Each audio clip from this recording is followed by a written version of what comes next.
First, allow me to say what an absolute honor it is to even be seen as a keynote. So thank you, thank you, thank you. Although it seems as though an hour and a half is a long period of time, it's not, right? We have so much to go through. So allow me to get started and say from right off the bat that this is a process, right? That this whole time that I'm going to be sharing with you should just be a continuation from the goodness that you've just received all morning. My goal is to not only educate and inform, but also create space where we can begin to take a breath.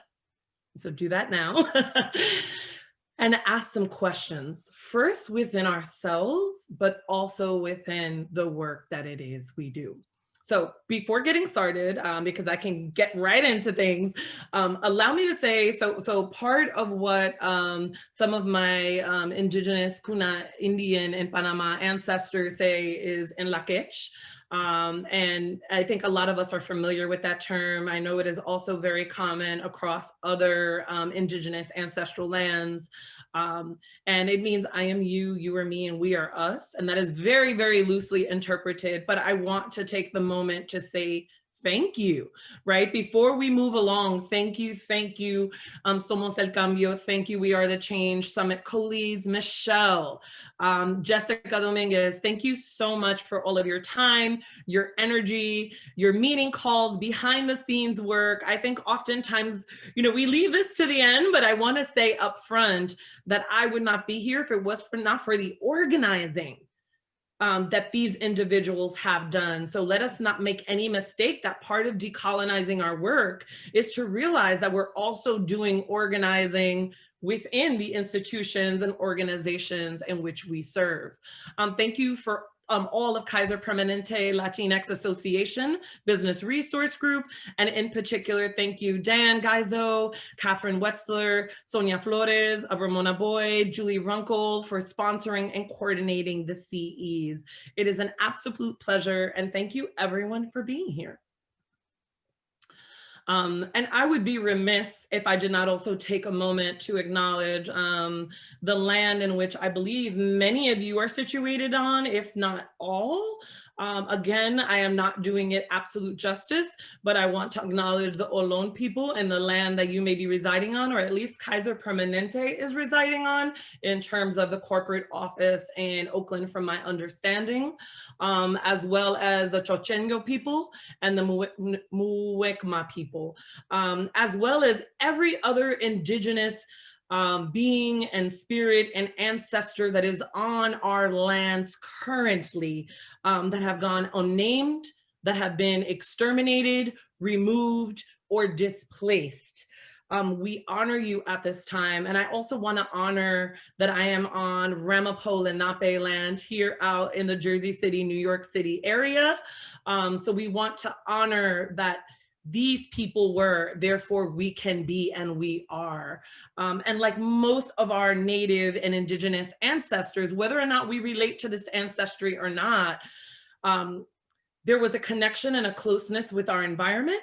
And so I just want to say and acknowledge, especially during these times, for those of us that are residing on Turtle Island, which is now known as the United States of America, may we also come back and reconnect and reground back into this center in this space, knowing that the same way that we take care of the land, that the land also takes care of us. This too is part of our decolonization practice. So I want to start off saying that right off the bat, that my land acknowledgements are not about what are new and what are in and what is the thing now. It is about acknowledging that our ancestors and our people were here before us. And I am sitting on my ancestors' shoulders here, speaking to you, that this is my soul path and my soul work. So thank you, thank you, thank you. And again, this is just a little bit of a picture of where I am and the land that I am on. Yeah.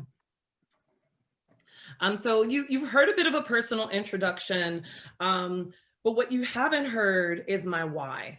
Yeah.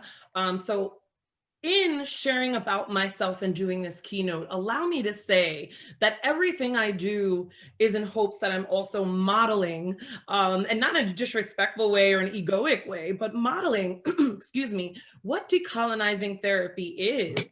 And it is allowing ourselves, whether we're clinicians, social workers, home health workers, nurses, advanced practice nurses, psychiatrists, whether you're the transportation team driving to and from the youth or the families in which you're serving, you are important, right? Your work is important. And when we lose that why, when we lose that, why am I doing this and for whom, oftentimes that it is really easy to become very disenfranchised. Yeah. And I'm going to use that word a few ways today. And it's very easy to become disconnected. And it's very easy to allow the burnout to soak in faster, sooner. And I'm going to get into that in about an hour, that it's not our fault. And I would like us to look at burnout more as capitalism fatigue. So we're going to talk about that. But I do this because from my time living in the Bay Area, shout out to all my Bay Area people that may be on, and all you great, amazing individuals that I had the pleasure of being in school with at CIIS, as well as all my other internships and workshops. I thank you and I say hello to you.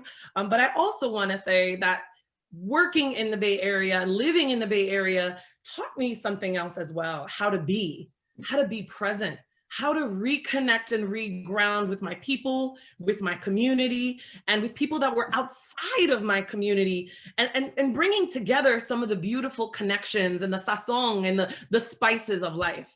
I also do this because I'm tired of attending the funerals and my own private, now during the time in COVID times of, watching funerals or giving love from a distance of so many of my youth and so many of the family members of my youth. I'm tired of the ways in which whiteness as a system, and we will get into that, continues to pit us against each other and plague us. And this also happens within the Latinx community, and we'll talk a little bit about that as well, in the ways that we distance ourselves from anything that is Black, right? Anything that continues to feel a little too native or indigenous, a little too poor. And these are ways that we have survived. But this is part of why I do this work. Because I've had to go through my own unlearning process. I have been in places where I've been pathologized and demonized for speaking out against things which felt wrong to the people that I was serving, as well as to myself. And I also do this because I want us to thrive. So some of what you may be hearing, some of you may start to think to yourself, oh, does she like therapy? Is she a psychologist? I love my field so much that I'm a critical lover. Yeah. And part of being a critical lover of my field, of this country, of what has gone on this land and in our homelands, wherever that may be. And let me note and point out, for many people that are of Mexican ancestry and identify as Chicano, you are on your land. So I need to say that as well.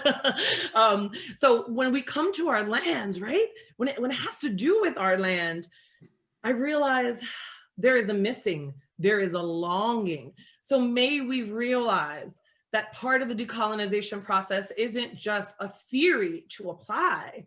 As Nipsey Hussle said, this is a marathon, right? Like, this is not about a one-stop shop situation. This is about the long haul. And how do we continue to do good work? How do we continue to open the gates for the youth which we are serving, the families, the people, without not ending up in our own hospitals and ending up very sick? So I do this for every single one of us. I do this for my own selfish reasons to survive. And I do this because my ancestors has asked me to. And in terms of an overview, this is a little bit of what you will get. And I say this because this is a heavy conversation. And I laugh only because I have so much joy to be able to be here in front of hundreds of you, unpacking things that we would rather not talk about. And maybe not you and you and you, but historically, even within our own families, there are so many aspects of what we do and what needs to come into the healthcare systems, the education systems that we were taught we don't talk about, right? Just like we don't talk about the dirt in our families. We don't talk about what happened with Dio. We don't talk about what happened when we were younger. And so our generations of therapists, of healthcare workers, of beings are here to undo that. And that's what I'm here to talk about. We can only go backwards, and I'm sorry, we can only go forward if we are first looking back and looking at our histories and looking a little bit at our grief. So allow me to get rocking. So I'd like you to take a moment, acknowledge how you're feeling in this space, in this place at this time. I'm just going to flip through a few pictures. And if you're not familiar, perhaps with the violence of residential schools on our Indigenous Native American population, this is just a very small clip, if you look to the left, of some of our Indigenous people in their natural way of being, and then what white supremacy and colonization has done. Yeah. So I'd like us to feel into these pictures rather than overanalyze these pictures. I often realize that when talking about colonization and white supremacist patriarchy and talking about racial trauma and intergenerational trauma, the words become so big that we're so in our heads and we don't drop down to our heart space. And many of you might have heard of this situation out here on the East Coast in DC, where one of our elders, Brother Nathan Phillips, was disrespected and taunted by some youth. This was all over the papers. I want to remind you whose shoulders we are on. I want to remind you every time you feel like what I begin to talk about is too much, too heavy, I want you to remember what some of our ancestors carried, right? I want you to remember how we have also had change in our movements for people that are out there. And I understand for people saying, nothing has changed. What have we really done? All this protesting, all this rioting. I don't call it rioting. And the reality is we've moved on from a lot of these images, maybe physically, maybe not. Maybe we think that we have. So I want to remind you, these are just some of the people and some of the places and some of the spaces and some of the reasons of why we are doing this.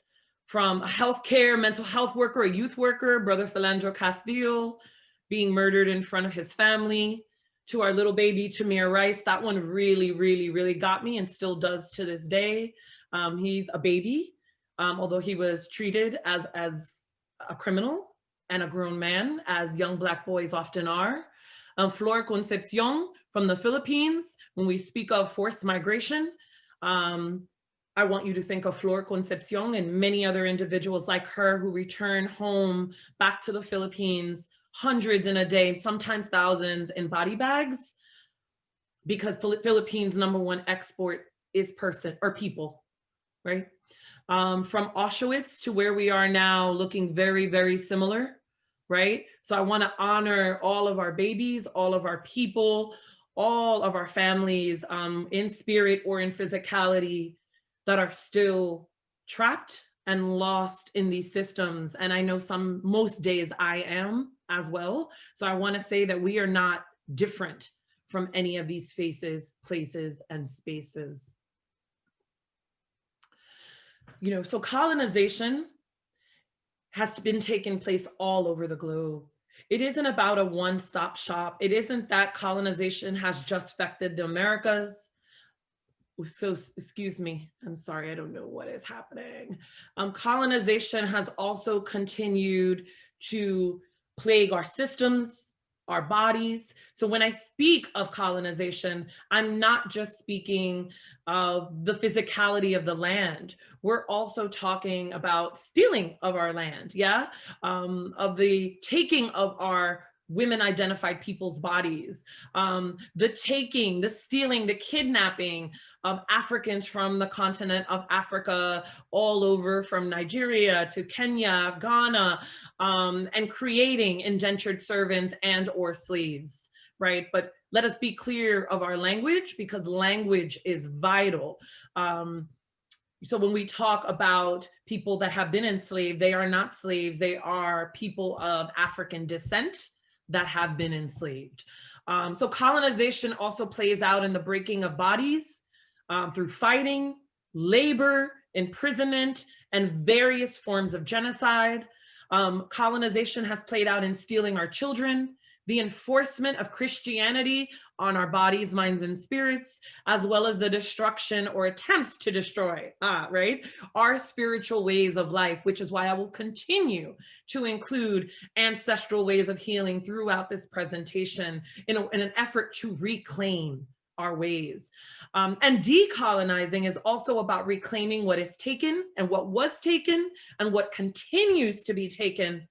But also in decolonizing is reclamation, is the reclaiming. So when people say decolonizing is heavy, I say, well, that is only 50% of the process of decolonization.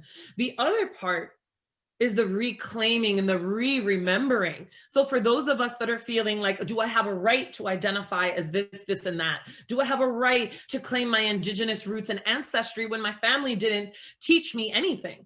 My answer to you is, it is your duty, right? That is part of why you're sitting here right now. That is part of why you're doing this work. That is part of why you're being called to listen to this conversation, yeah?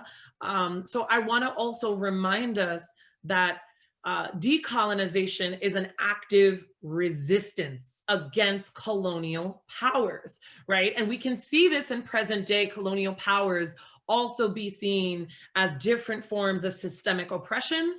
Again, I will get further into that and give you some clearer definitions, but I wanted to highlight some definitions for your own view so that we can look at the ways in which we must shift our active resistance towards more political, economic, educational, cultural, intrapsychic independence and power that originates from our original people's own cultures and ways. So this process, right, that we're in is often seen as settler colonialism or colonization, and it's a very distinct type of colonization, right? Because it functions through replacing indigenous populations with invasive settler societies over time, right?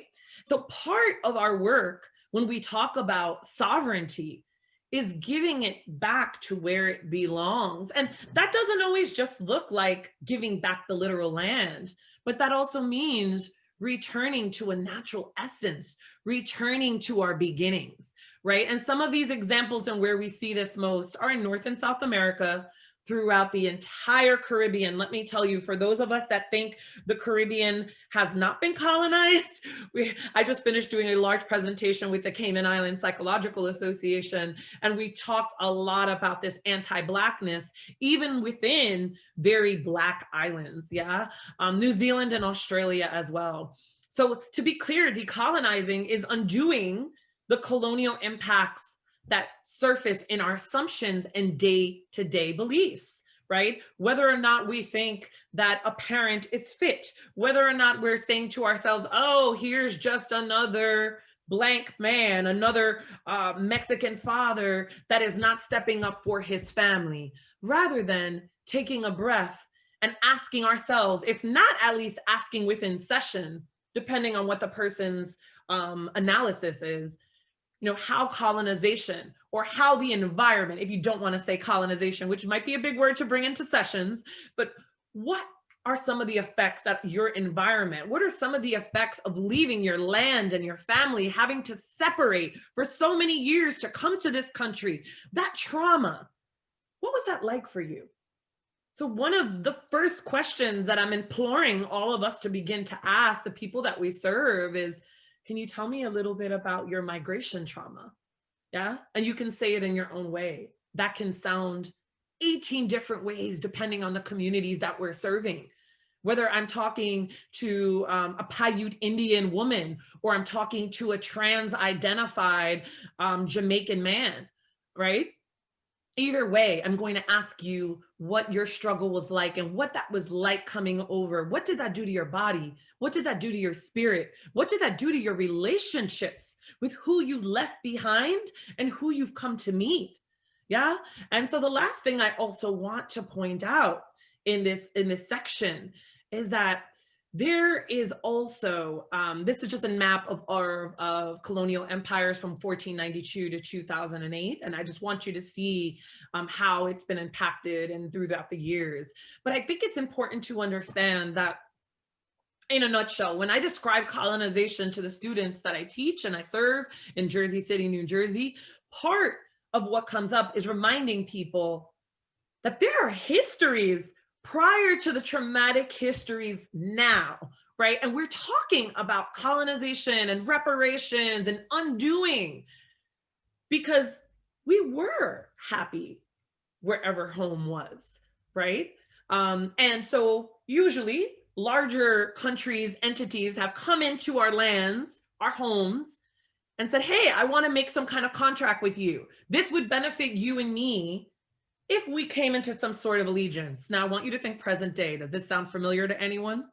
And as we moved along, our people back then, as we moved along, we thought, okay, well, we will give these colonizers, we didn't give them that name at the time, we'll give these people a chance. Whatever we called them, however they were identified, pale faces, however we want to identify them. And then what ended up happening was a slow progression, right, of stealing. Our people, our food, our ways.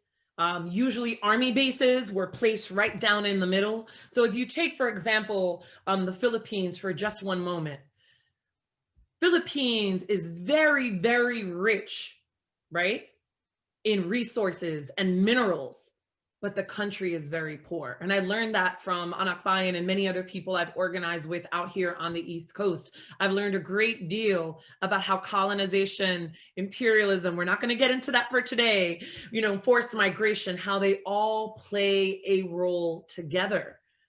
Yeah.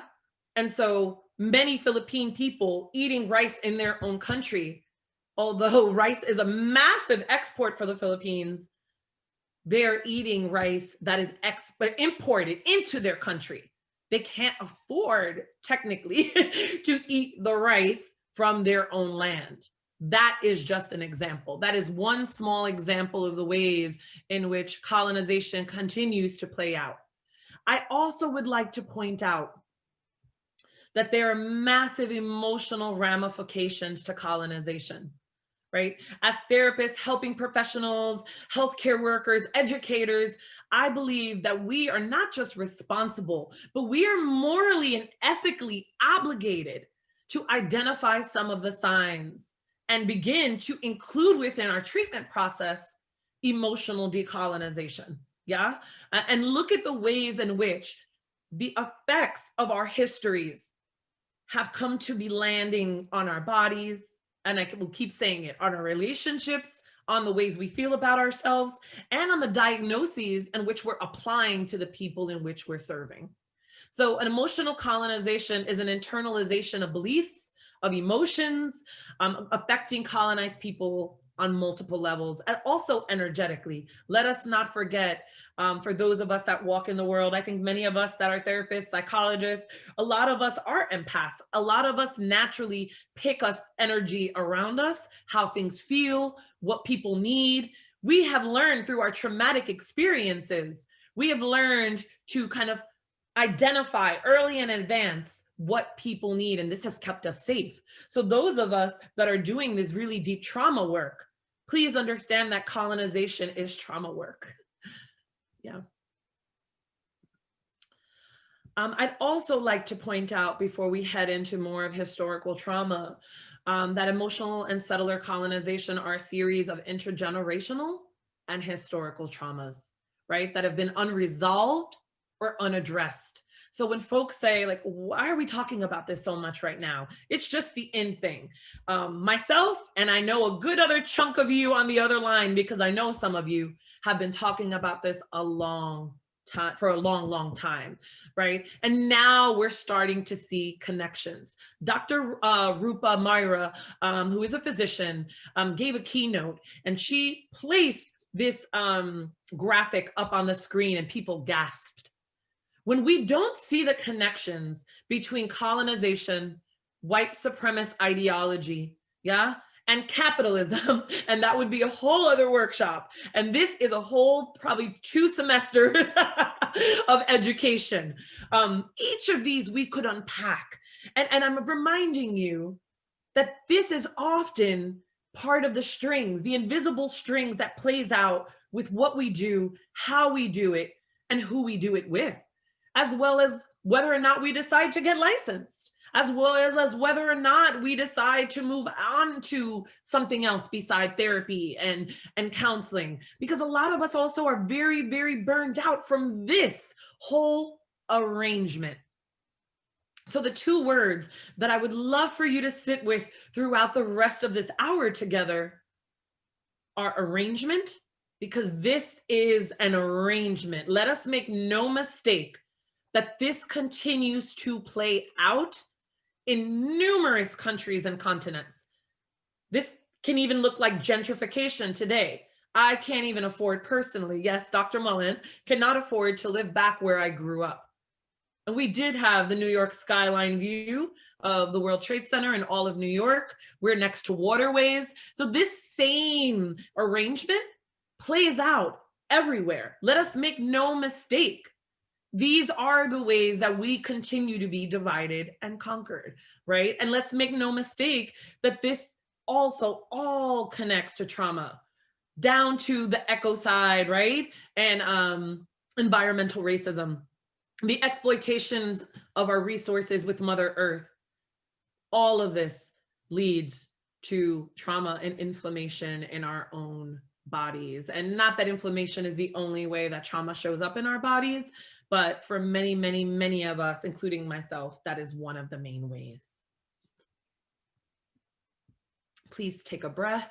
And those of you feeling insulted or slighted as I say that, know that this is just my effort to continue to take care of my people, because this is, you will feel this in your body. And if you don't, that's okay too. You might be feeling numb or disconnected as I start to show some of these images and talk a lot about historical trauma.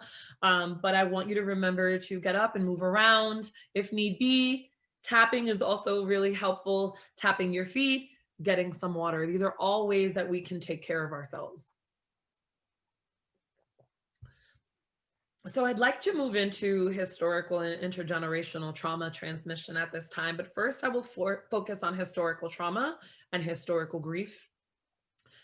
So this was studied beginning in the 60s. I'll tell you why I'm doing air quotes in a second. Initially for the children and grandchildren of Holocaust survivors. So while I was doing my dissertation at California Institute of Integral Studies, my dissertation was on the soul wound, the intergenerational trauma effects of inner city African-American male youth of the diaspora. And so I started seeing all of this information on 3rd generation trauma survivors, right? Particularly as related to the Holocaust. Daniele, Yehuda, like everyone that I was reading, I was just like, okay, this is real. And this occurred, but what about the Armenian genocide? Yeah. What about the transatlantic slave trade? What about the continued violence on our indigenous populations, every continent across the world? What about the attempted extermination of our native population everywhere across the world? What about Japanese internment camps, right? About where a lot of you are residing right now. What about the exploitation of our Chinese siblings, right? As they created the railroads that many of us travel upon, right? So there was bits of information. And I'm going to get into a few of the people whose information came to life for me.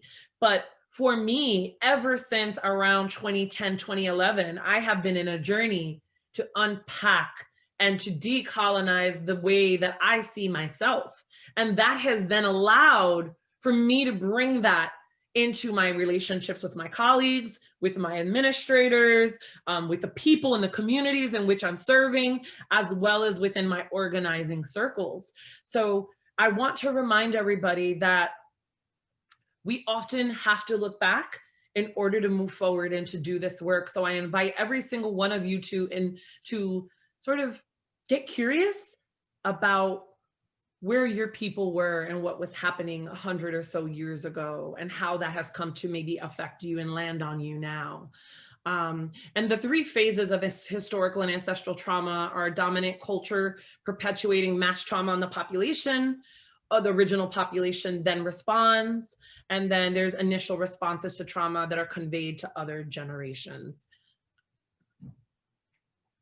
It's also important to point out that Dr. Maria Yellowhorse Braveheart is one of my person Shiro heroes. I don't like the binary, but Dr. Braveheart spoke a lot to me during my dissertation times, and I pulled a great deal and gave much credit to Dr. Maria Yellowhorse Braveheart for her amazing work around historical trauma and historical grief.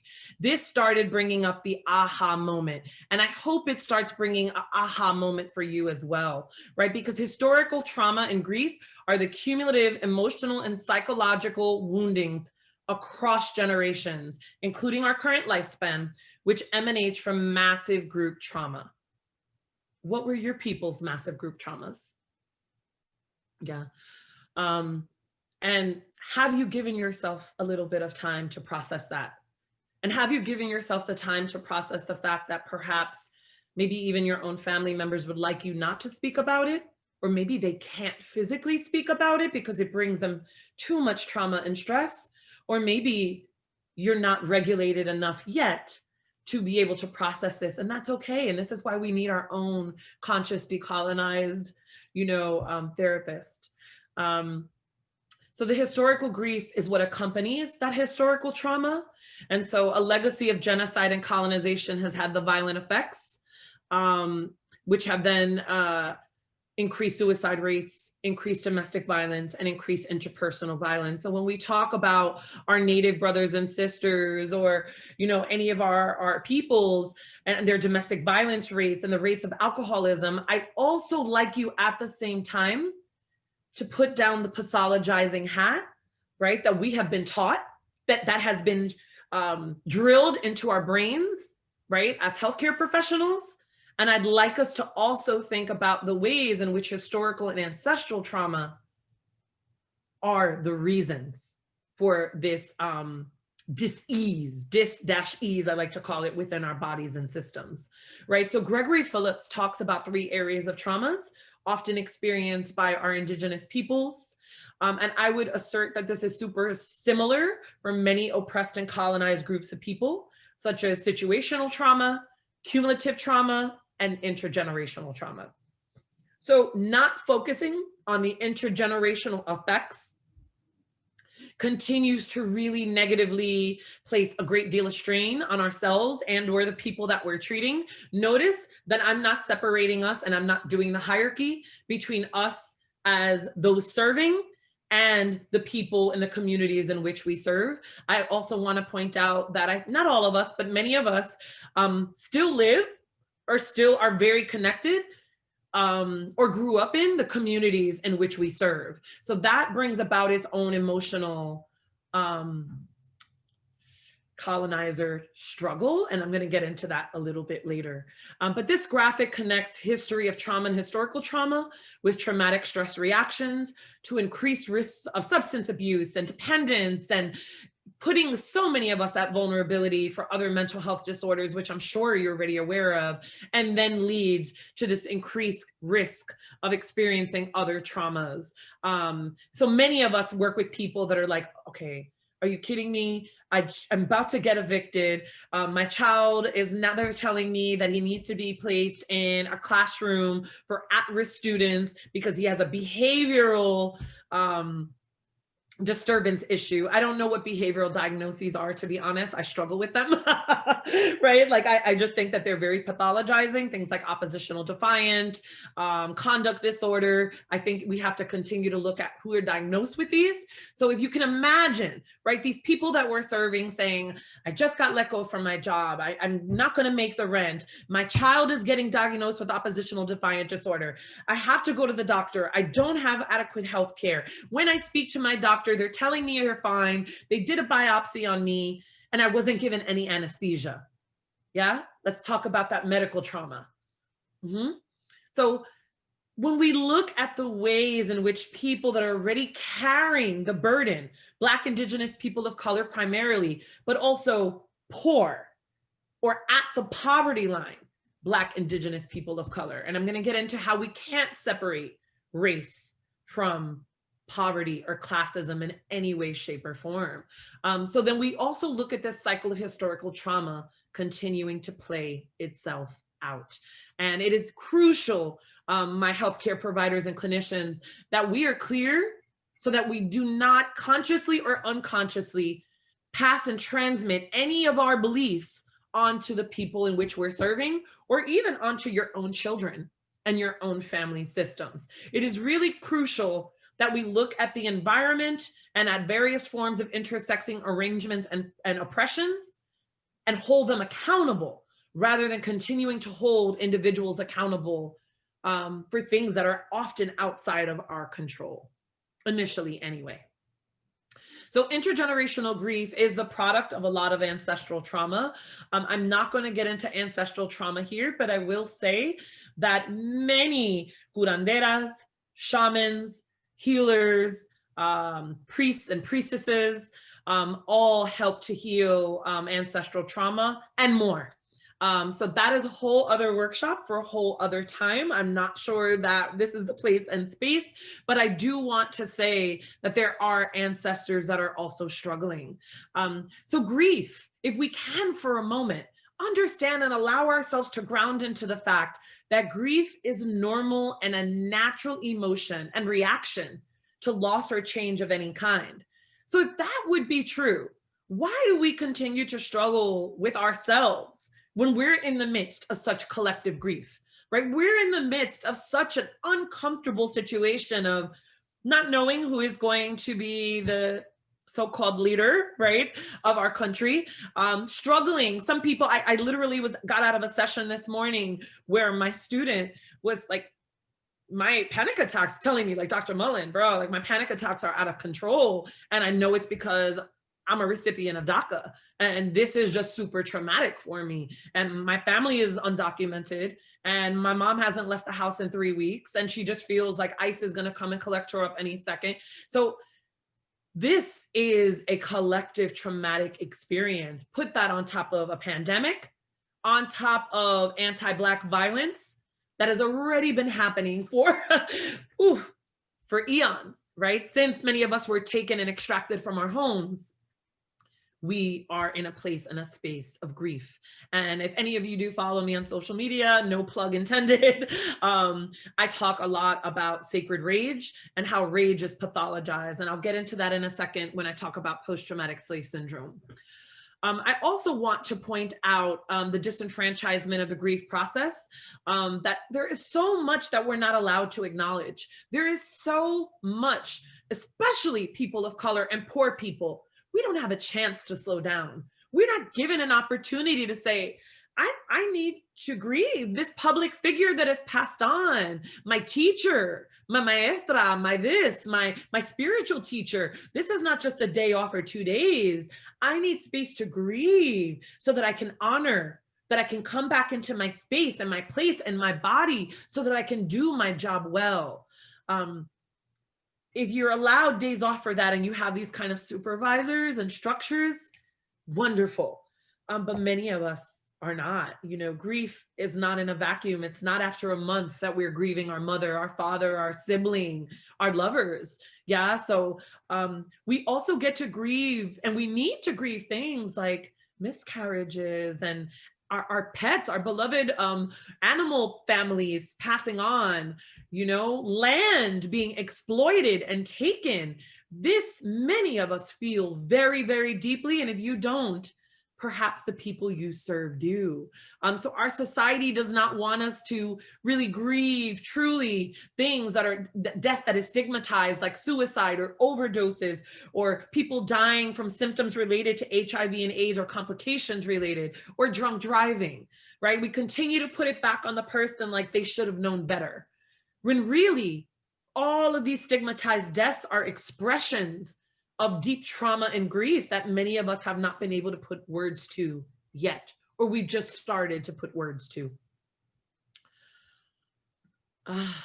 And also, I would be remiss, when I do a 4-5 session workshop, allow me to say that usually intergenerational trauma, colonization, and historical grief is a full 2 hours. So I'm giving you snippets because I want to make sure that we're clear and that we see the direction that this goes in, that we see the threads and the cords between our history and what continues to happen on a political level, and our bodies and the people that we serve. So over and over, I would like you to think about those people from the beginning in the pictures I've shown you, as well as the people that you grieve, including the grieving that you hold for your clients, or the people you serve, whatever word you like to use.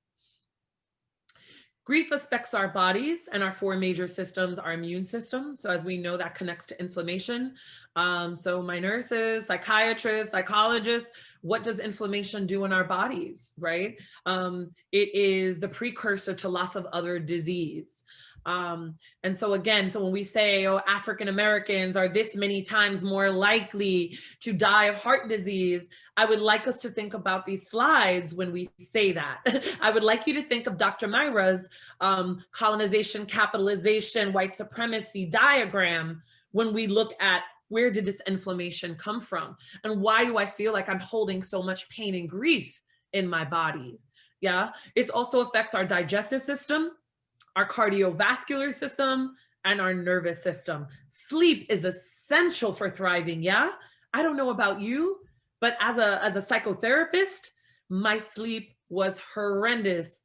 Half of March, April, May, June, and July. I'm still trying to bounce back from the poor sleep, yeah? And thank goodness I have the privilege, right, to have holistic healthcare workers that are saying, try magnesium, try this, don't try that. What about a little bit of chamomile, hibiscus, and such, right? Thank goodness I was able to access acupuncture points. Thank goodness I had the education to read up on things, right? A lot of the people we serve in the communities we serve do not, and they're given, no shade, pill after pill to serve a sleeping issue, which is really about an emotional, visceral, physical response. So shout out to our somatic therapists that have been doing this and knowing this for years, right? So if you don't know about the vagus nerve, and if you don't know a little bit about polyvagal theory, I lovingly implore all clinicians to begin to unpack how our parasympathetic and sympathetic nervous systems have a role, how our vagus nerve can help regulate when we're in places of fight, flight, freeze, and fawn, and in trauma. Moving on, looking at my time, trauma transmission. So there are various theories of trauma transmission. Mostly that can be grouped into biological, intrapsychic, social learning, and attachment. So it is really crucial that we understand that the intergenerational transmission of trauma is not something super easy to explain. Again, this was part of my dissertation process. And I think that's why it took me 3.5 years to do my dissertation, because I was really unearthing, and I would like to believe that my ancestors were placing on me, saying, okay, you're in California, you're away from most of your family and friends and loved ones. We're going to place these difficult experiences in front of you, and we're also going to place all of your historical trauma and material in front of you, because this is the work. Anyone else ever have these experiences where you know that the work that you're doing is about also healing 7 generations before and after you. Powerful stuff, stuff that we don't get taught in school.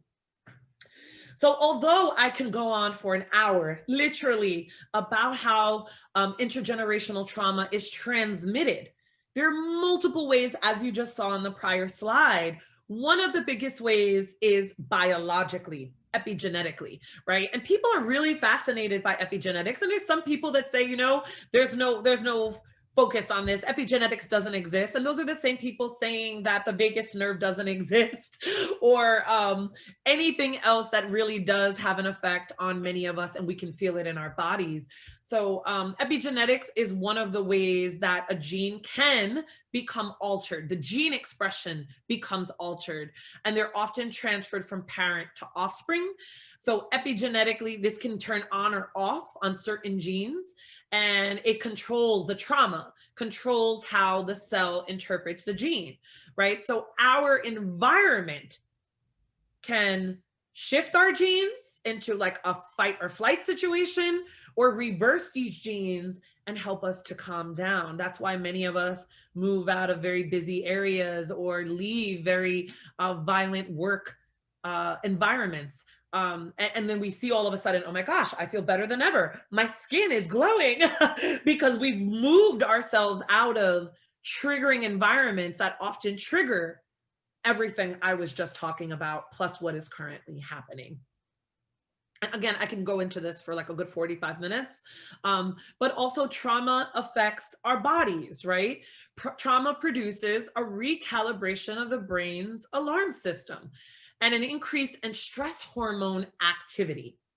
What happens when our stress hormones are activated? Many of us, including myself, and again, I keep referring to myself so that we understand, as psychologists and therapists, as social workers, as behavioral health specialists, that I'm talking about us too, that we are not separate from the people that we are serving. And I'm trying to role model that this is decolonizing ourselves is an internal process that must first begin before we start trying to utilize these different tactics or theories on other people.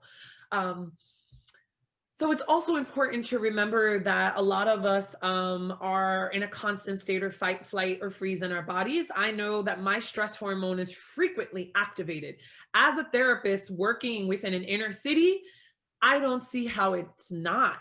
So even when I'm grounded and I've had my tea and I've done my studying of my Course in Miracles, and I'm doing my journal writing, and I've done my pages, and I've done all of this, and I've done a movement practice, the minute I sit in front of someone, even protecting and grounding myself, I can still feel when the trauma itself is in the room. I can feel what's not being said.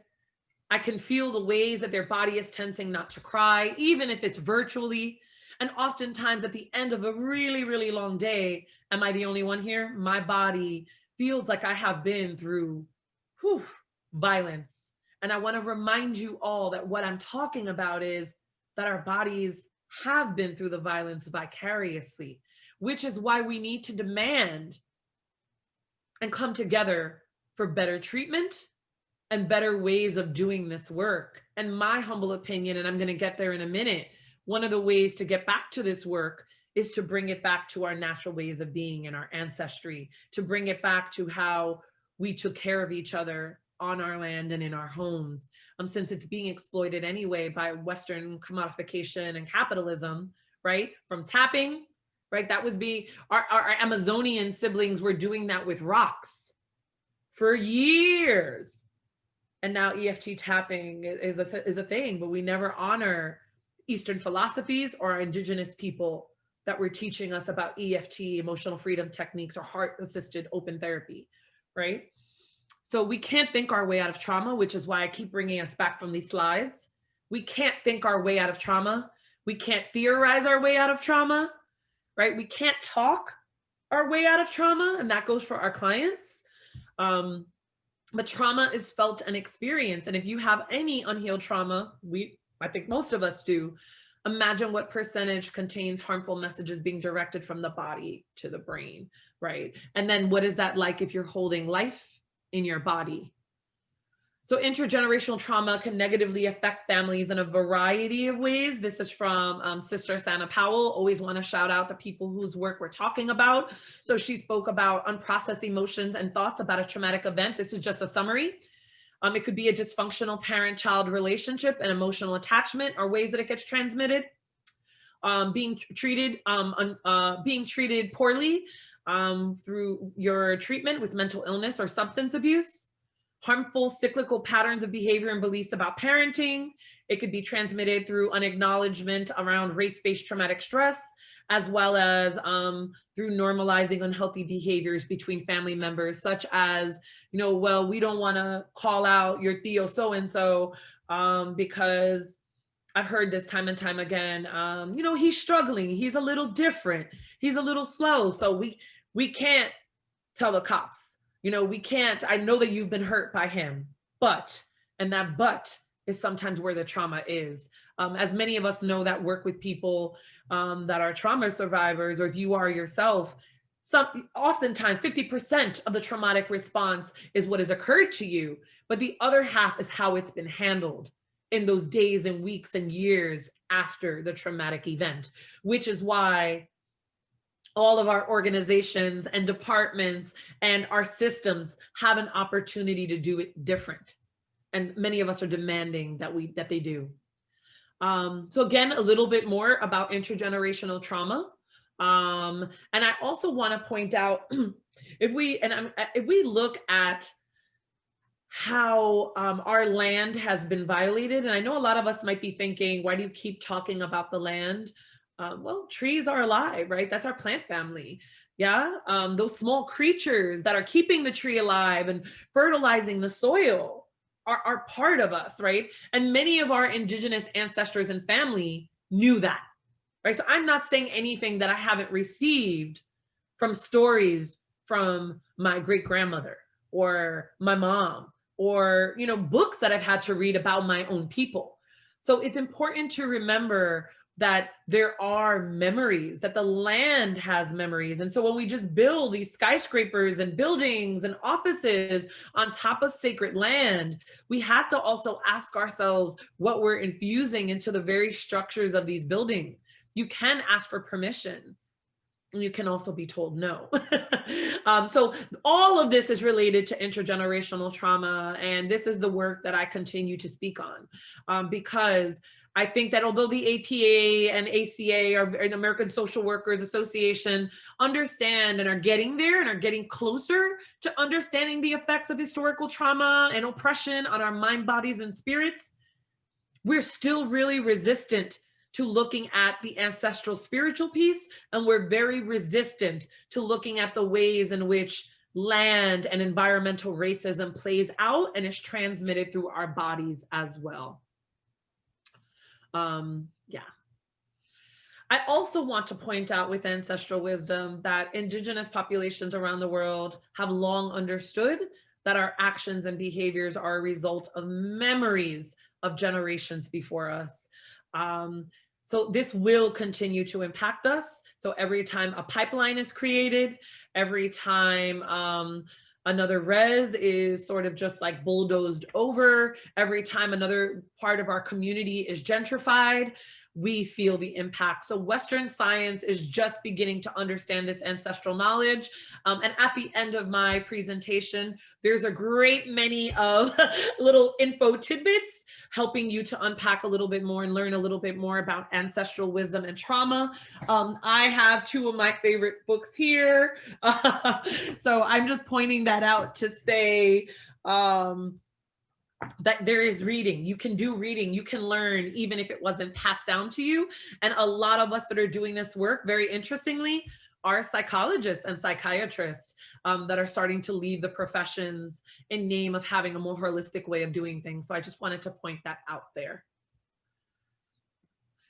And I really love this graphic, and I need to find who did it so I can shout them out. So when we speak of ancestral trauma, we speak of the experiences, movements, behaviors, customs, and lands of our lineage. So I asked you to reflect. What have you learned, or could you learn from your ancestors that would support you today? What have you learned or could you have learned from your lineage? Even if it wasn't directly passed down from a parent, that can help you today amidst this pandemic, amidst having a political meltdown. What can help you and what do you need? And for those of you poo-pooing our connection to our ancestry, I really love this. 2 parents, 4 grandparents. In order to be born, you needed 16 second great grandparents. I'm going to skip along. 128 fifth great grandparents, 512 seventh great grandparents, 2,048 ninth great grandparents. For you to be born today, my good people, right?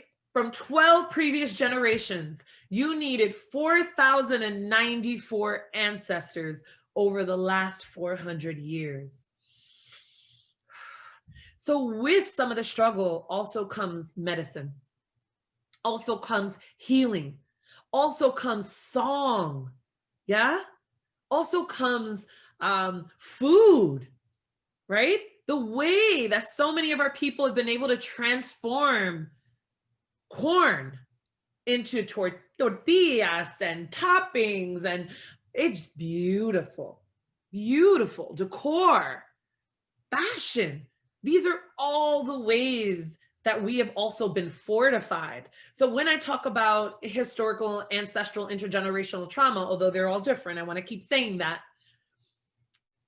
we're not just receiving the heaviness and the traumatic impact, we're also receiving the very medicines that will help us reclaim and revive our future generations, right? So how many love stories have been passed on?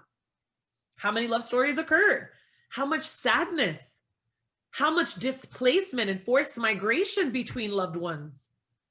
How many of expressions of hope for the future did your ancestors have to undergo for you to exist in this present moment? It gives me chills. I hope it does for you too. And for those of you that are white-bodied or feeling, those of you that identify as white, I encourage you, if you haven't already, to continue to unpack and look at the ways in which you were dehumanized as well, right? That there was something that had to be lost in order to be seen as white. And so for some people, their last name had to shift. For some people that have come to be known as white, they had to change their hair or the way they speak, their diction, their religion. So white folks have also been dehumanized. And there are many, many theorists out there that talk about the ways in which whiteness and white supremacy is also part of an illness. It's a sickening. So we don't only want to talk about the trauma that has happened for BIPOC individuals, we also, and I encourage white identified people to look at the ways in which you have internalized some of the colonizer and the ways in which you have internalized consciously or not. This isn't about being a good person, because you could be a good person and still microaggress and microassault all over the place. So I invite you to look at your people, right? Because for many, many years, like look at Bacon's Rebellion, and I'm not going to get off on a tangent, but I sort of am. If you look at Bacon's Rebellion, right? It was indentured servitude. So you had the Dutch, the Irish, and the African all together working together, seeing each other as sibling, right? As brother, you know, until then, you know, the British crown started to get really wise to this, started getting wise and realizing this is going to be a rebellion. This is going to continue to be a problem. They are going to protest, rebel together. And I say this to say that we do need each other. We do need to do this work in tandem with each other, but we first also need to understand our history, our lineage. Where have our people colonized, even people of color? Where have we sold our own people? Where have we exploited our own people? Where have we benefited from capitalism? So we need to have an analysis before we get into community spaces saying that we were going to organize, whether you're in a union or on the ground in the streets, because you can cause a lot of damage and harm not knowing your own history and not knowing that road back to reclamation.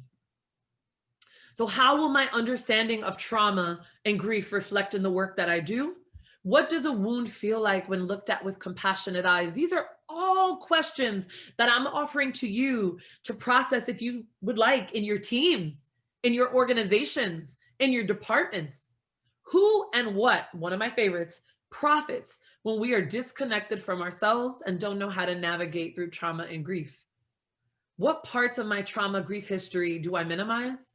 And what parts of my trauma and grief history do I amplify? Yeah. Part of historical grief and trauma is feeling so connected to our grief and our traumatic history that we don't know when to put it down after doing a lot of work on it, and also taking a step away from that wounding towards reclamation, towards rejuvenation, towards reintegration, all those RE words. And if we had a lot more time, we would be in breakout groups processing this. So I highly recommend to take time with your people, with your compañeros, with your homies, you know, with your set, with your clique, to unpack this.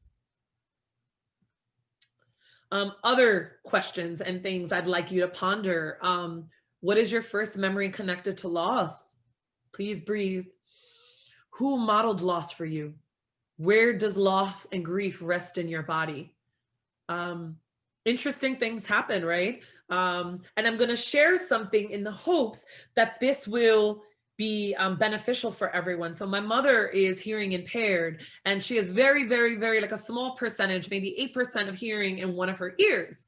And I noticed that there were things that she chose not to hear. And she's given me consent to share this. And it's been beautiful to be able to process this with her.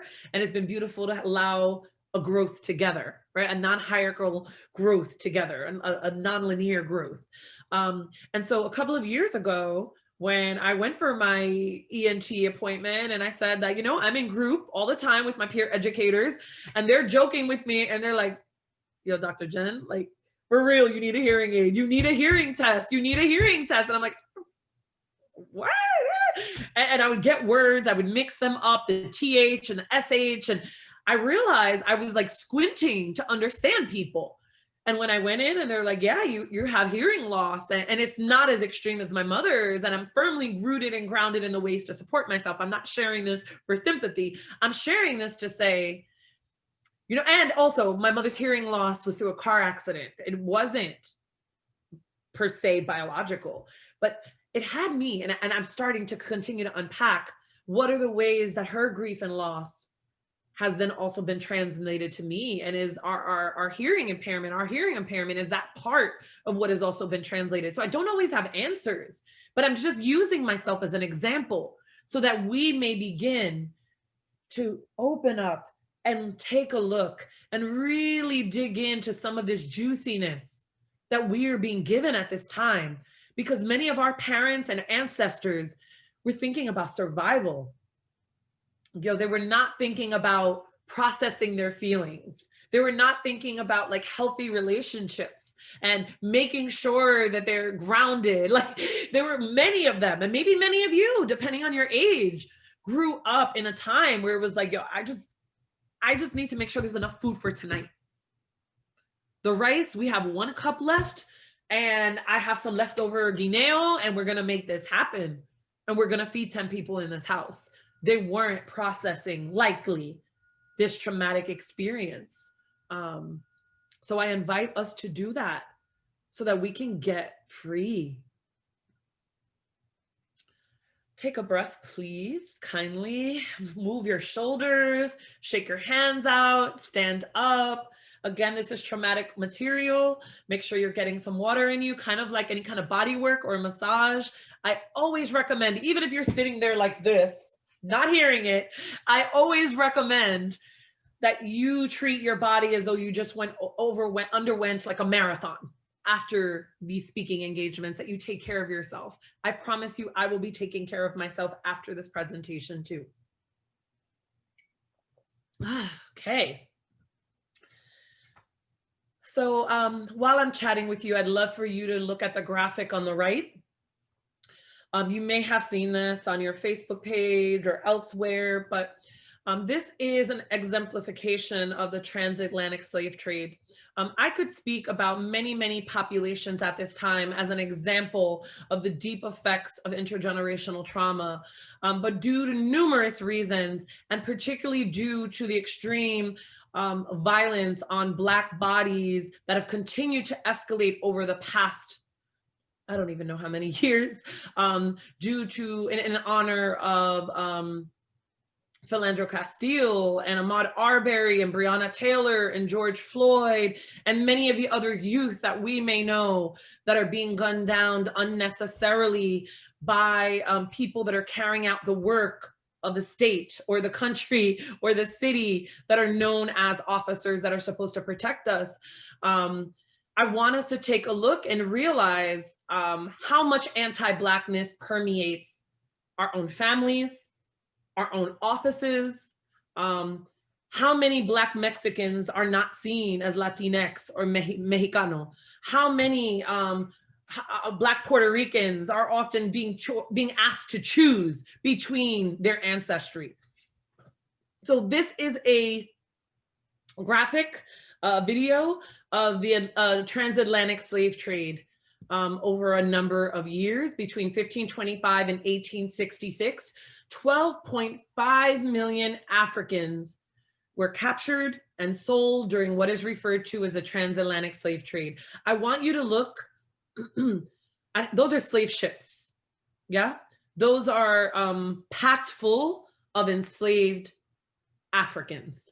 So when we say slavery is a thing of the past, when we say, oh, the Mexican-American War was a thing of the past, when we say the Trail of Tears are a thing of the past, when we talk about this, we're not quite seeing the level of genocide, extermination, and like psychological trauma that is being passed down. I felt that this was a really important graphic to highlight the ways in which many of our people, if not all of our people, were used as cattle. 4.86 million, 41% of total enslaved Africans were sent to Brazil. 5.39 million were sent to the Caribbean. Of course, these are not exact, it's probably much higher than this. And about 4,500 were sent to North America. So I just want to point this out. If you look at Mexico, Central America, South America, it just continued to get higher and higher and higher. So slavery was more than just a labor system. And I'm going to read this out loud because this is a really powerful line. It influenced every aspect of colonial thought and culture. The humans trafficked and colonized endured misery, violent labor practices, loss of community, family, privation, and land. Enslaved people strove to adapt and rise up against spirit and emotional, and of course, physical death by forming collectives. Slavery became a building block of America's economy, America's finest financial asset. So I want you to continue to look at and think about how this plays out in present day. So one of the big teachers I've had in my life was Dr. Joy DeGruy. She wrote and birthed, and I say birth because any of us writing this heavy soul work and soul education, it is birthing to me. It is just as painful as birth, and as beautiful and as necessary for our future generations. So she birthed post-traumatic slave syndrome, and Dr. Joy DeGruy Leary was able to connect for so many of us the ways in which the psychological trauma and ramifications of slavery were then passed down. And again, that intergenerational piece that I've highlighted there for you, and how it's played out for many Black people, whether or not many Black identified folks identify as Black, that's a whole other story. And that's a whole other story when we look at the Latinx, Latina, Latino culture and community, right? Because Latinx, hear me out, is not a race. So I think that there's a lot of anti-Blackness work that we must do. And I think that there's a lot of unpacking work within our lineages and being honest about the way that colorism plays out and provides different forms of privileges, as well as who our ancestry was and where our people landed from. Yeah. So Dr. Joy DeGruy Leary talked about post-traumatic slave syndrome in these ways. As many times as she's given these presentations and I've provided these presentations, I still go back to notice that these sorts of ways of understanding trauma do not continue to get spoken about in our case conferencing, our team meetings. So I'm going to invite all of you to continue to look at the ways that our behavior patterns and our clients continue to be played out in these sorts of ways or these symptoms. So key patterns of behaviors reflective of post-traumatic slave syndrome: vacant esteem, right? When one's primary self-esteem, along with their feelings of hopelessness, depression, and general self-destructive outlook, right? A feeling like, a lot of times I'll hear my youth say, I don't feel nothing, I'm numb, whatever. As we know, that's also a form of dissociation. Yeah, not that we want to pathologize it, but it's like coming out of your body to survive. So oftentimes I'll ask my youth, particularly my youth that are like still in it, you know, on the streets, doing their thing. I'll ask them like, well, what helps you get back into your body? So I understand that you're frequently feeling vacant and out of your body in order to like walk down the block, in order to go to school, in order to deal with the police at your school patting you down every morning. I get that. But how do you get back in? And if they can't answer that question, that's where I come in. And that's where this work can start to come in. And I have to say 10 out of 10 of youth, adults, and families that I have talked to about post-traumatic slave syndrome, and maybe not those words, but hey, this is vacant esteem. This is what we call it. They're just like, there's a relief in understanding. Ever-present anger, which I identify as rage or sacred rage, right? So rage, in my humble opinion, is the child of shame and intergenerational trauma, right? So it is trauma as well as shame coming together, pushing out this rage. And let us be clear that rage does not just mean I'm going to smash things or hit someone, or I'm going to mess up the local grocery store. Rage also looks like depression, right?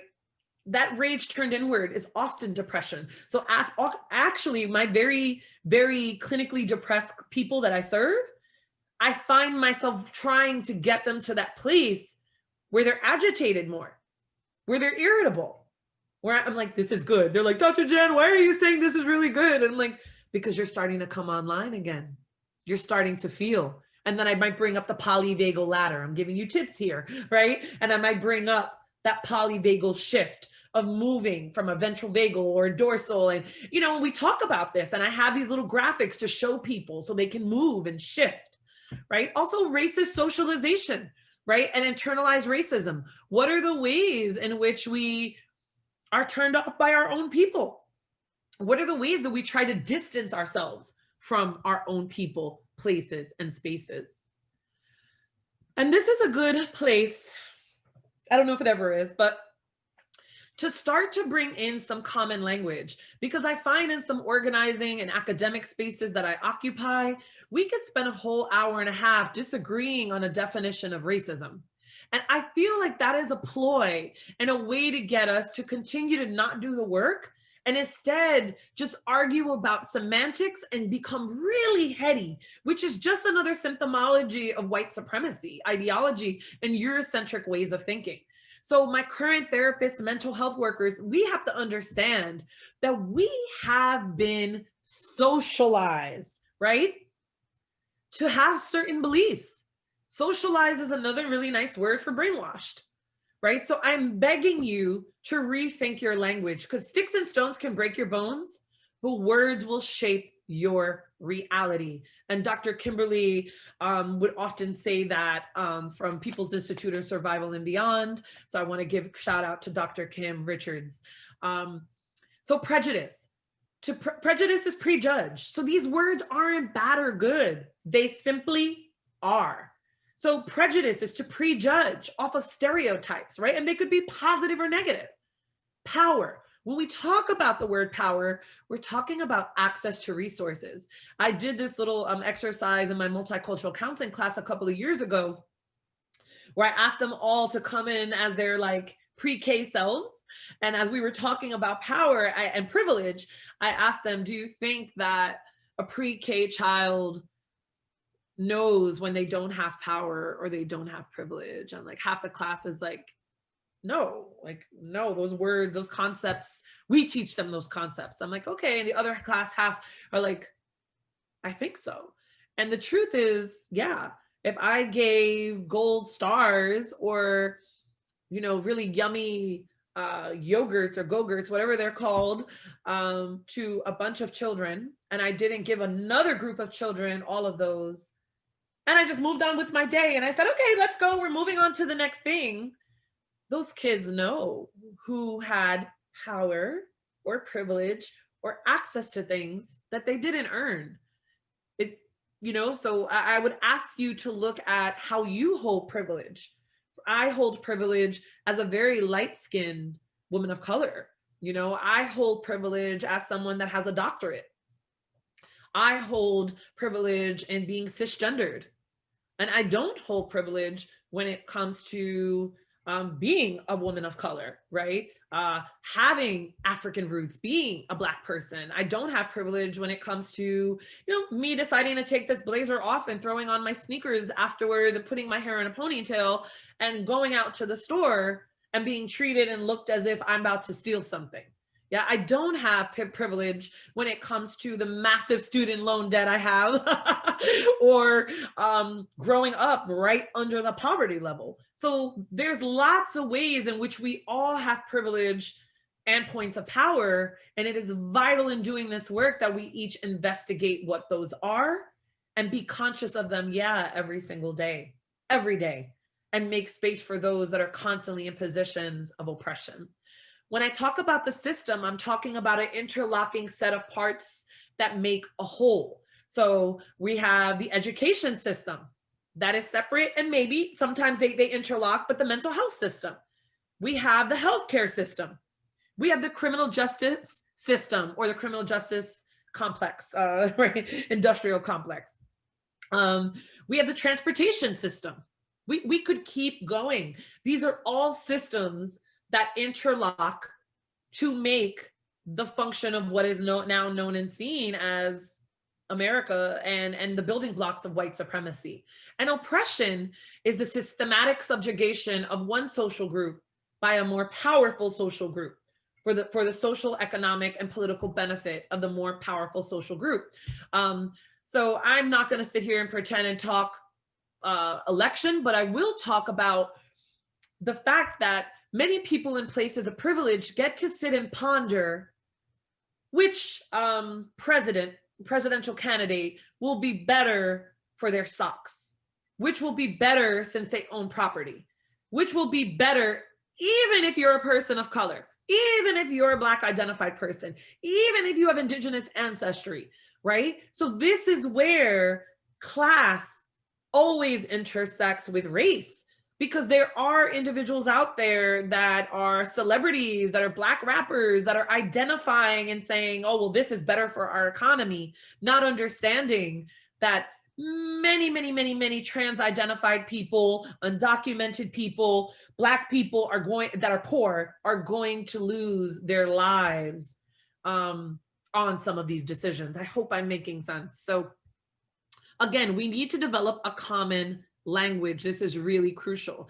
And so race, the concept that the definition I will use for race, and I continue to use, is from the People's Institute for Survival and Beyond. So racial prejudice plus power equals racism. And it is my belief that, yeah, that people of color cannot be racist. You can be bigoted, you could be discriminatory, you can microaggress, you could just be a straight up bad person, whatever that means to you.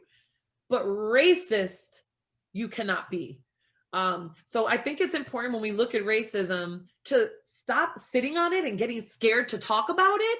And it's so important for our white allies and our white accomplices, and I'm going to get into that in a second, to really be able to own their histories of colonization and colonizer, and as a racist prior to them understanding and knowing what they were doing. I also want to say the term white was constructed to unite certain European groups living in the US who were fighting each other at the same time. And we're a numerical minority in comparison to the number of African enslaved peoples. As I talked about Bacon's Rebellion, please do your own history and research. Look up 40 acres, a bushel and a musket, look at the Papacy Act, look at the GI Bill. These are all ways that white affirmative action have played out way before any kind of other affirmative action we know now. White affirmative action was beginning before 1492. And it's also important to say for our white siblings that all European immigrants did not and do not become white at the same time, right? Becoming white involves giving up parts of your original culture in order, consciously or not, to get the advantages and privileges of being white. And this also goes for our super white passing Latinx people. It's important for you to also sit with some of this work. And Layla Saad, who wrote Me and White Supremacy and birthed Me and White Supremacy, talks about this a lot. So white supremacy. I ask this question all the time. If we hypothetically got rid of all white supremacists, all people that are having like the hoods on and our Aryan brotherhoods, the what do they call them? The good boys, or what did he call them? I don't even know what that man, the good boys or the proud boys, yeah, right? So we placed them all on one island, right? Away from us, got rid of them. Would white supremacy still exist? Take a breath, think on that a second. Yeah, absolutely. It is in the structure, it is in the fabric, it is in the ideas of this very country, of this very much of this world, but that's imperialism, and that's a whole other conversation. But in talking about the United States, white supremacy continues to play out in who gets school books that are new, who gets computers in their classroom, who gets professors and teachers that are not burned out and not having just 40 kids in a classroom. You know, it's really important to remember that there's ever-present assumptions within our institutions and the very fabrics of our institutions. When we look at many of our companies, our top companies, they're all predominantly led by middle-aged or elder white cisgendered men. And this continues to be a problem. But this isn't just about individuals. This is also about political and socioeconomic systems and ideologies where white people, whether or not you're aware of it, are enjoying the structural advantages and rights. White people don't have to talk to white parents don't have to talk to their children about putting your hands on the dashboard and not moving and saying yes, sir, or yes, ma'am, when a police officer pulls you over. White parents don't have to talk to their children about not talking back and how talking back can take their lives, right? And I can keep going on with every single different kind of example possible. So white supremacy, again, I just want to keep reminding you, because we love to forget, is the idea that white people and the ideas, thoughts, beliefs, and actions of white people, consciously or not, are superior to those of people of color. So I ask you, how does your organization align with white supremacy? And that doesn't mean that you are directly white supremacist, right? Marching along on that street. Given everything I just said, that it is about ideology, it is in the very fabric of what it is and what we do and believe. This is a question to chew on and ponder. So anti-racism work and presentations aren't enough. The structures and the policies and the systems and the way that the employees are treated need to be absolutely shifted and overhauled in almost every massive institution in the world. And racism and white supremacy is upheld by systems, right? It's embedded in every system, as I just said. History, Our society is informed by century-old habits, biases, and disparities. No offense to anyone who's married, but even marriage, right? Like it's a tradition, and it can work for lots of people, and it may not work for lots of other people. So it's just good to absorb and observe. So racism is also a system of advantage and oppression based on race. There's privilege involved, as well as microaggressions, those everyday slights, right? I can't tell you, after every presentation, I will get a note that is really sweet. Somebody will say, "You're so articulate." Like, how did you get to be so smart? And I'm just like, oh gosh, this is so awkward and uncomfortable, and this triggers me. I am activated. So those are microaggressions as well, right? So I also want to point out allies. So for my white identified people, we'll hear a lot like, I'm a white ally, I'm a white ally, and that's great. But lately, you know, our organizing movements are also saying that we need more accomplices. And I'm not crazy about the term accomplice. I just want to say that, excuse me, but I love the belief system. So we're going to get into that. So an ally is a white ally, or any kind of ally, whether you're an LGBT ally, you're a Latinx ally for your Black coworker, whatever the allyship for disability justice, and for people that are struggling with different forms of disability, including mental health, right? So allies listen thoughtfully to their friends, right, that have marginalized identities. Allies hold space without feeling a need to impose their own experiences into their words, or your understanding of their words. Allies learn, they read, right? Allies find and explore good resources about racial equity and the history of racism that they may pass on and say, hey, this might be helpful for your client, or you're this. But we need more accomplices. Yeah, and accomplices you can see in Oregon, in some parts of Detroit, where there are white people putting their bodies before Black bodies, because they're less likely to be shot, to be tasered, to be pepper sprayed. We're seeing this all over the country now. Accomplices. So accomplices have access to people in power. So they're usually white people that have access to people in power in communities and meetings and collaborations.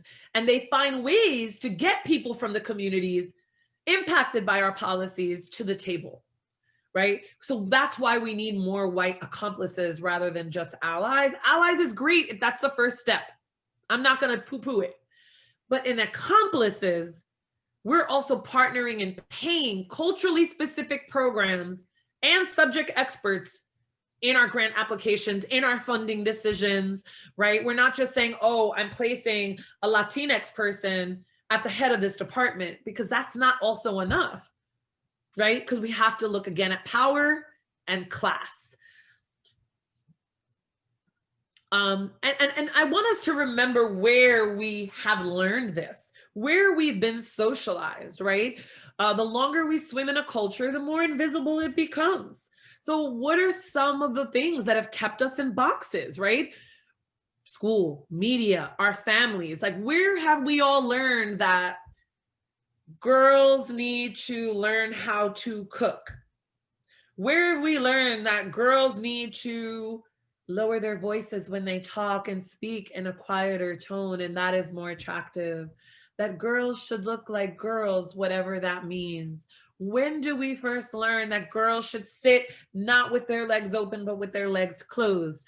Again, I'm not saying that any of these things are good or bad. Again, with the binaries that are outdated, what I am saying is it would be beneficial for us to look at where we first learned this. Where have we first begun to be collectively socialized about race, about policy, about resources, about time, and why do we not choose to see it different? And again, I just want to quickly show you a quick slide from People's Institute of Survival and Beyond. When we do I'm a resource trainer for them. And part of what we do is we create an analysis, right? So we start to the right. Most people, we start to the left. Like, okay, so therapists and professionals, why are people poor, right? And usually people will say, oh, lack of resources, lack of education, capitalism, disabilities, the living wage versus the minimum wage don't connect. There's many, many reasons. My timer, thank you. The prison industrial complex, separating families, consumerism, the wealth gap. We can go on and on and on, right? But when we say, okay, what are other people saying? Or why are people poor? Maybe your family members that don't have an education. And some of us. You'll hear, people are poor because you're lazy, because you made bad choices, because you had kids too early, because you have too many baby daddies, because you're trifling. They're welfare queens. They live off the system. They're gangbangers. They're unemployable. And does anyone notice what the problem is with that right-handed average American analysis? I'm sorry, I put my cat in a room, but she's going to make an appearance. Does anyone know what the problem is with the average American analysis? Well, part of that will be is that we're just blaming the individual. That doesn't mean that we don't have choices to make. That doesn't mean that many of our people can't try to do things different. But do any of you know or have heard of a rich person that's lazy? I have. Has anyone ever heard of or known of a rich person that is poor planning? What about a wealthy white person that's on drugs? What about a white person that lives off the system? What about a wealthy white person that takes your tax dollars? Cheese, right? So we continue to blame poor BIPOC people for their plight and what's happening. And yet we forget our analysis of white supremacy and how this has been created and this gap has been created. And this is why we need to ask the question as people get hired, why are people poor? Why do you think people are poor? Because I want to make sure you have an analysis. I want to make sure that before you work with me and the people that I serve, that you understand that people are not poor because they're lazy or stupid or any of these things, that there's systems that benefit off us believing the right side, and this continues to divide and conquer us. I don't have time for this today, but I quickly wanted to point out that if we looked at the ways in which the educations, oh wait, I wanted to say one more thing, I'm sorry. This analysis then informs then the education system and the criminal justice system. So a big question for all of you to begin to unpack is, well, how does the education system exploit, exclude, and underserve poor people? Look at the curriculum, special ed, diagnosing and labeling, tracking, standardized testing. Mind you, my SAT scores are horrible. Does that change that I didn't deserve to go to college or get my doctorate? Right? It wasn't a reflection of who I was. And it's not to this day. Lack of Black, Indigenous teachers and administrators, large class sizes. The education system continues to exploit, exclude, and underserve poor people by policies, school to prison pipeline or the school to prison nexus, overemphasis of math and lack of literacy, lack of art, dance, right? Lack of whole language learning, lack of supplies, very data focused. Now I'm not saying all of these things are bad. I'm saying it continues to just track and label and exclude and pathologize. And what does this have to do with you, right? So as we get into the part that everybody wants to hear about in the decolonizing, everything I'm talking about is related to decolonizing therapy. So as I pack up in the home stretch in these next 10 minutes, what I want to point out is we have been talking about decolonizing mental health and therapy. We have been talking about decolonizing our histories, ourselves, understanding and unpacking our experiences, down to looking at how they've been transmitted, down to understanding how we gatekeep. So decolonizing therapy aren't a one-off theory or a thing you do.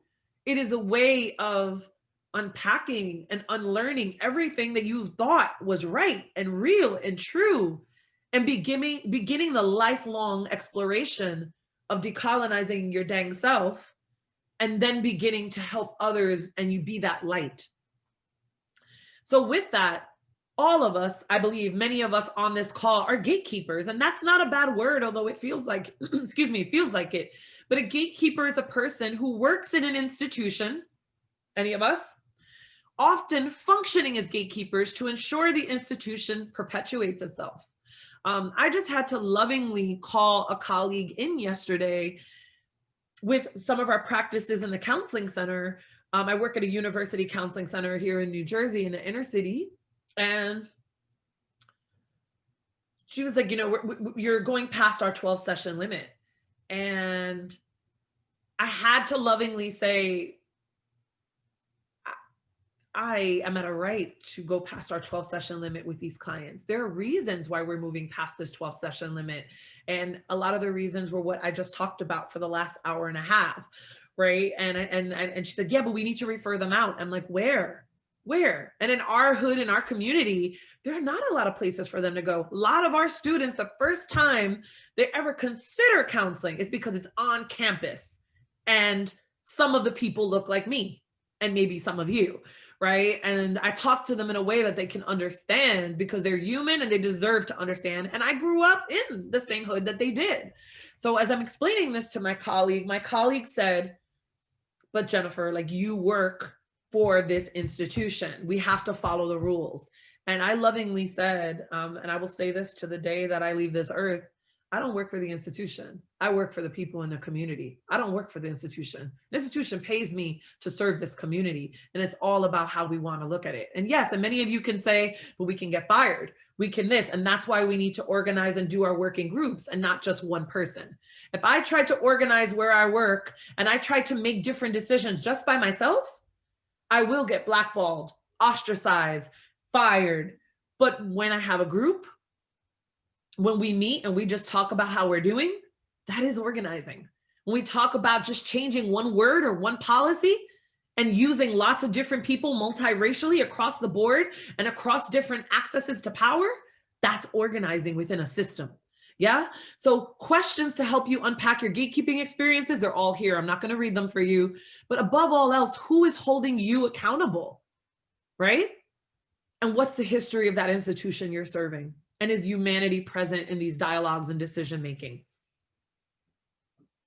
And this leads to why we're tired, why we're burned out, because capitalism has turned the world into a factory for profit, an assembly line. You are so much more than your labor, than what you do for others. Yeah. So what if your exhaustion that you're experiencing is not just physical, but it's a soul ancestral exhaustion? I also want to point out that compassion fatigue, capitalism all go together. So I believe that therapists in particular are being exploited. And I believe that we need to continue to look at the ways in which we're going to keep ourselves alive, because we're holding so much, we're doing so much emotional labor, so much trauma that we are carrying. So how does capitalism affect you from your best, highest self? How does burnout, compassion fatigue, and your life stressors affect your practice? I know me, there's times that I've been burned out, not stressed out, burned out, where I had to take time off work, use my own sick days. And even for 4 weeks straight, when I slept, I would wake up still feeling like my body ached and I was exhausted, right? And when I went back to work, it was the same thing, right? So what can you ask for that you haven't? And why or why not? I love this. D is for decolonize. And so I also want to point out racial trauma, right? I want to point out that racial trauma occurs to us, the therapists, the healthcare workers, the staff. Racial trauma also happens to the communities in which we serve, right? So these public murders of George Floyd and Breonna Taylor and many, many, many others adds to multiple assaults that people experience on the daily due to racial and class injustice, oppression as a whole. And this causes an increase in traumatic symptoms, right? And both children and adults can experience this. So right now in election time, I'm thinking about our kids hard. I'm thinking about our kids that can't play with each other. As we know, play is the master regulator for our children. Where are my play therapists at, right? So without play, and yet they could play with their families, but not being in school and being able to play or having these little teaching pods can really start affecting them. So this is also affecting them, this racial trauma, where they're starting to learn or have these conversations with their families as little as 3 years old, maybe earlier, around what could happen if a white person is angry at you. And these are also things that we pass down, right? So trauma symptoms associated with racial discrimination, race-based traumatic stress, which is really the more diagnostic category, and racial trauma and systemic racism are connected to health issues caused and worsened by systems of oppression in our communities. So experiences with racism are associated with higher levels of anxiety, depression, other psychiatric symptoms, as we know. There is a skyrocket. I have not been able to add the journal article in, but there are high rates of people from the 17 or 18 to like 38 being diagnosed with bipolar disorder right now. And I want us to think of the symptoms of bipolar disorder, and I want you to think about what manic energy really is and what really may be needed. Not in all cases, but in some. Discrimination works to perpetuate conditions of poverty. Trauma has generational effects that reproduce poverty, especially trauma inflicted by systematic oppression. And so remember that systemic racism is a public health crisis. Take a breath. Almost done. I'm in the home stretch and I'm going to have to like really fly through these last slides, and I apologize for that. But I want to remind you that we have been conditioned and colonized. So we need to be kind with ourselves, but we can't fully heal from a trauma when we're still being traumatized and terrorized by it. So for Black, Indigenous people of color, particularly those that are non-passing, we feel the weight of this on a consistent basis, on top of our jobs, on top of finances, on top of relationships. It affects our relationship with white people as well, and our trust. So I ask you, healthcare workers, therapists, doctors, what are you seeing as trauma and what are you not? Notice where you have compassion and capacity, and notice why or why not. Historical trauma, racial trauma is trauma. So why are we not treating it as such? So I wanted to leave you with some 5 ways to acknowledge racial trauma, right? And to notice that this is what happens when people are experiencing it. There's an increase in anxiety, right? Worrying about interacting with police, walking in your neighborhood, especially if you're a Black person living in a white neighborhood or a predominantly gentrified white neighborhood. Being silent, feeling numb. Sometimes we're in meetings and I might look at some of my colleagues like, I need y'all right now. We practice this. And then I have to take a deep breath and remind myself that sometimes people are being silent because they feel unsafe, or they're tired of talking about racism, or they don't want to educate more people, or it's very triggering, right? It's okay for us to unplug and tap out, which is why we need to do this kind of work in community, not alone. Lack of sleep and insomnia, I was talking about that before. Trouble going to sleep. People have lost a lot of folks from COVID, right? I know out here, a group that I was doing a lot of work with, a very big agency in New York City, they were getting Monday updates when the pandemic was at its high, saying we have now lost 300 of our employees. Now we've lost 302 of our employees. That creates a great deal of traumatic stress. We lost a lot of people on the East Coast, a lot due to medical racism. A lot of Black and brown Latinx people not being believed when they said they were in pain or not feeling well, or that they couldn't breathe. Very deep, right? I can't breathe when we listen to George Floyd and what was happening in the pandemic. Intense anger or rage is healthy. Rage is a healthy response to multiple blocked goals and multiple blocked energies and ways of doing things. Lack of productivity. A lot of us feel like we can't focus at this time. So it is essential that we understand that colonization is trauma, that we begin to look at the ways in which we can decolonize how we do things. Our cultures began from healing. So it's time that we return back to this healing. Many Black, Indigenous people of color and mental health professionals are the gatekeepers, but we're also from the communities that we're serving. So witnessing lack of humanity in our services, this is traumatic reenactment, right? And this is a form of race-based traumatic stress for a lot of us. We're working for the very people that have placed our communities in the situations that they're in. I also want to point out the very dope, amazing from the Bay Area working Dr. Nadine Burke-Harris and ACEs. I have no doubt that you're very familiar with ACEs, but I also want to point out this piece here of the addition of the historical trauma. May we always, if you're going to use ACEs, begin to look at this model and look at the ways in which historical trauma has affected the life course of an individual, of an infant, and that the trauma has begun way before. And let us not forget also the microaggressions, the implicit bias, and the epigenetics involved here. So I really wanted to point that out. I also wanted to point out that, we say some things, but really what we're saying is this.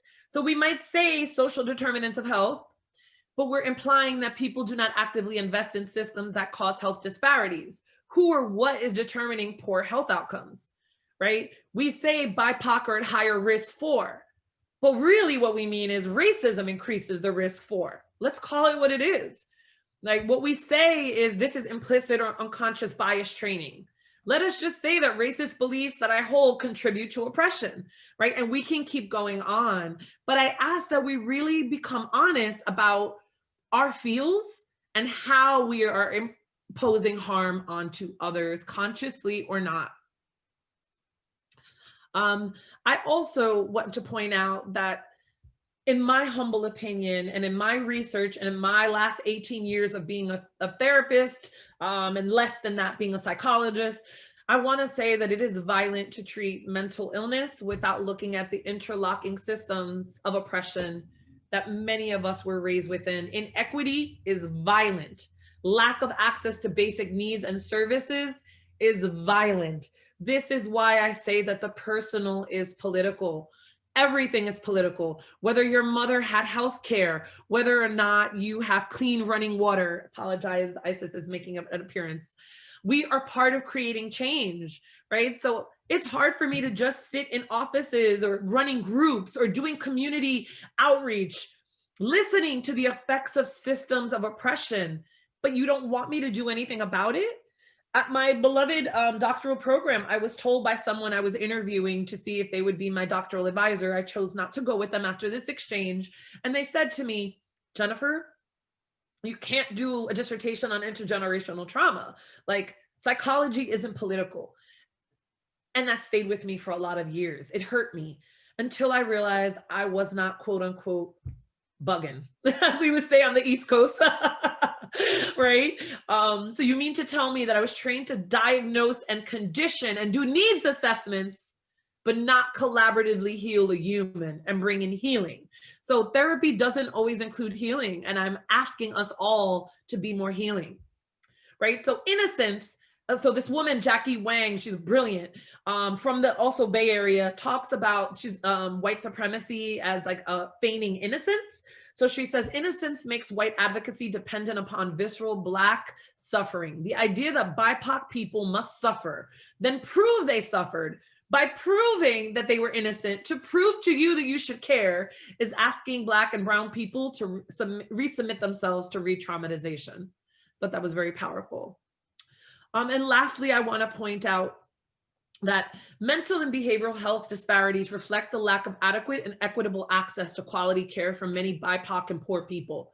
We know that race, ethnicity, desirability politics, and other identities are predictors of how services are delivered. If you think I'm attractive, you're more likely to help me or listen to me.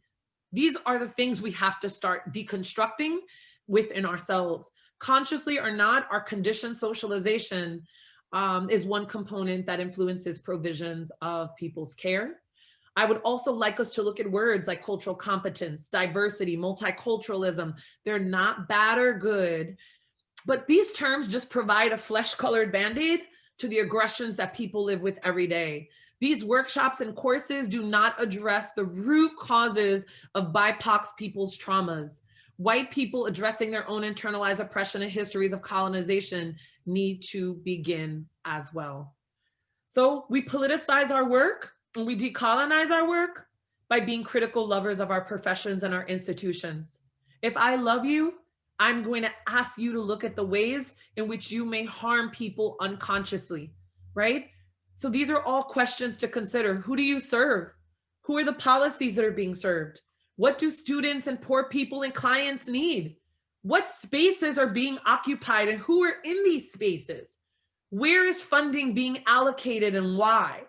Who decides standards of practice and who benefits from these standards of practice? In what ways have you been desensitized to the inequality around you? In what ways have you been discouraged to ask questions? Are your services really accessible? So, therapy is a deeply political experience. May we politicize our self-care practices. May we politicize our relationships with compassion, humanity, and trust building. May we politicize all of our practices. And I have to leave you with one of my favorite slides. You're not being called out.